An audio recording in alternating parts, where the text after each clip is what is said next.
Story Club mempersembahkan menguak kisah hidup Raden Ajeng Kartini. Selamat menikmati. Kartini adalah seorang anak bangsawan Jawa yang lahir pada tanggal 21 April 1879 di Jepara dari pasangan Raden Mas Sosroningrat dan Mas Ajeng Asira. Ayahnya adalah seorang bupati Jepara, namun ibunya hanyalah seorang istri soleh.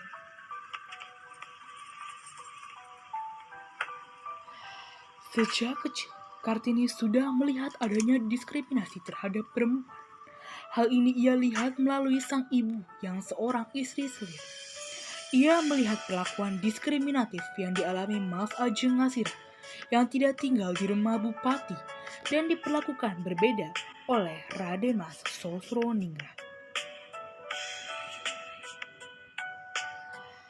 Karena merupakan seorang anak bangsawan, Kartini memiliki hak untuk mendapatkan pendidikan.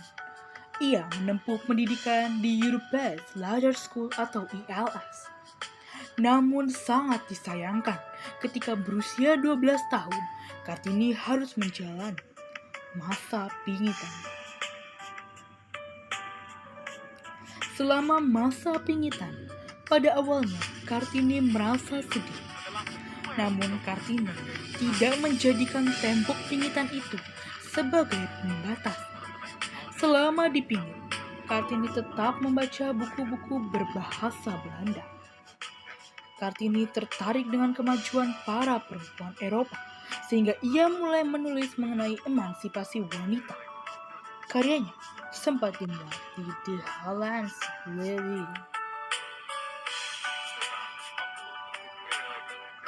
Ia memiliki beberapa sahabat pena.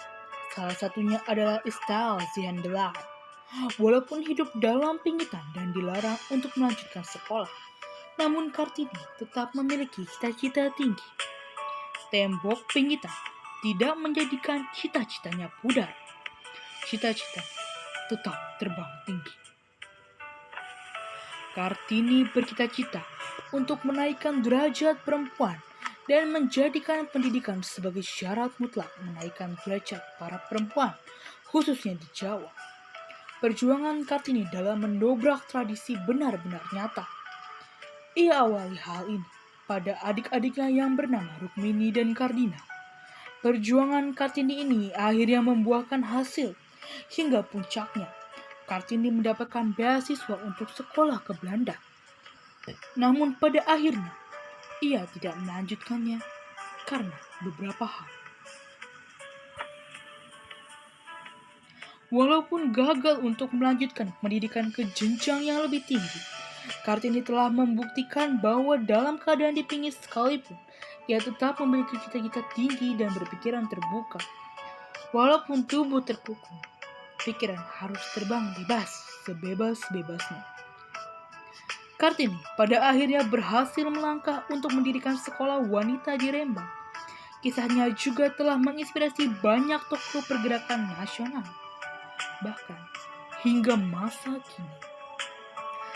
Begitulah kisah Ibu R.A. Kartini. Semoga kisah Ibu Kartini bisa menginspirasi kita generasi muda untuk berprestasi di masa depan. Salam sejarah.